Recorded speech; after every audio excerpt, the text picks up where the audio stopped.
USA usapan ngayon ng Golden Boy na si Carlos Edriel Yulo, dahil sa nakauwi na ito sa Pilipinas pero hindi pa rin ito nagpakita sa kanyang pamilya, kundi andin pa rin ito kanyang girlfriend na si Chloe San Jose, kaya naman naglabas ng panayam ang kanyang youngest brother, na nagpa-interview nito.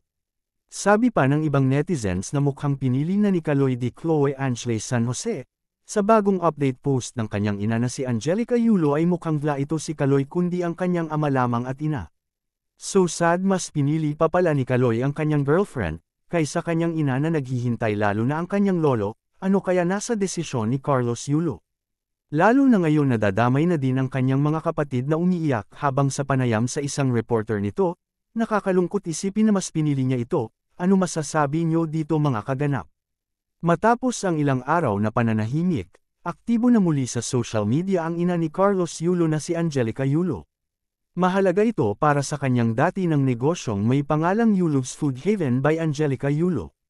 Ipinagmamalaki ni Angelica na good food, foods that cooked and made with love, foods of the champion, ang mga pagkaing itinitinda niya at ikinabubuhay ng kanyang pamilya. Kabilang narito ang honey buttered chicken at vegan longganisa. Naranasan ni Angelica maging biktima ng matinding mga batikos sa social media dahil sa pinag-uusapan at pinagpipistahang hidwaan nila ng kanyang anak, na 2 gintong medalya ang napanalunan sa katatapos lamang na Paris Olympic.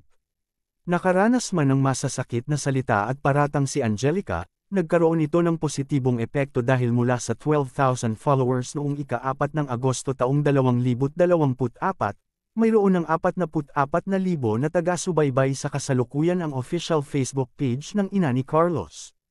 Patunay sa tagumpay ng pagbebenta ni Angelica ng longganisa ang maraming orders mula sa mga taong nakikisimpatya at sinusuportahan siya para lumago ang maliit na negosyo.